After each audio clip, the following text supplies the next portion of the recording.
আসসালামু আলাইকুম রহমতুল্লাহ বারাকাত। প্রিয় দর্শক, আজকে আমাদের এলাকারই এক পাশের মসজিদ, ওইখানে ওয়াজ হচ্ছে।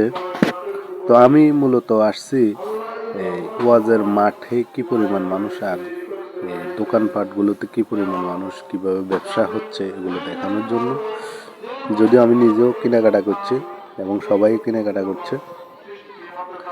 এই যে দেখতে পাচ্ছেন ফুচকা হাউস, এই যে দেখেন আমাদের দেশে ওয়াজ হয়, লক্ষ লক্ষ টাকা একজন বক্তাকে দেওয়া হয় 1 ঘন্টা ওয়াজ করার জন্য, কিন্তু ওয়াজের মাঠে কোনো মানুষ হয় না। এটা একটা ট্রেন্ডিং এবং এটা একটা বলতে পারেন এখন সংস্কৃতি হয়ে গেছে।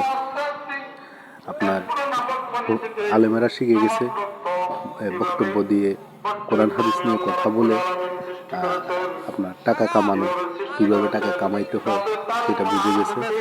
আসলে ইসলাম প্রচার এক জিনিস, আর ওয়াজ করে বক্তা বা প্যান্ডেল করে বক্তা আনা সেটা আরেক জিনিস, দুইটা দুই রকম।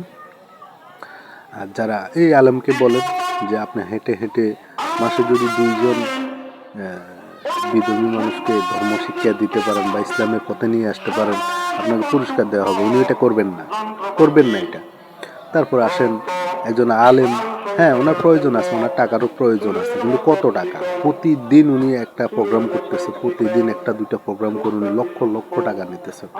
দেখি ইসলাম আসলে আপনারা যারা এখানে আলেম বা যারা জ্ঞানী গুণী আছেন তারা বলবেন যে এটা আসলে কতটুক জায়েজ ওনাদের জন্য, বা কীভাবে বক্তব্য দেওয়া, ইসলাম প্রচার করা, এগুলা আসলে কি আদৌ কি এভাবে টাকার বিনিময়ে ইসলাম প্রচার করা, এগুলা কি আসলে জায়েজ? প্যান্ডেল কিন্তু ভিতরে পুরা খালি, কেউ নাই, বক্তব্য চলতেছে, বক্তা ওয়াজ করতেছে, কারা শুনতেছে, কেন শুনতেছে, ওনার 1 ঘন্টা ওয়াজ শেষ, উনি টাকা নিয়ে চলে যাবেন।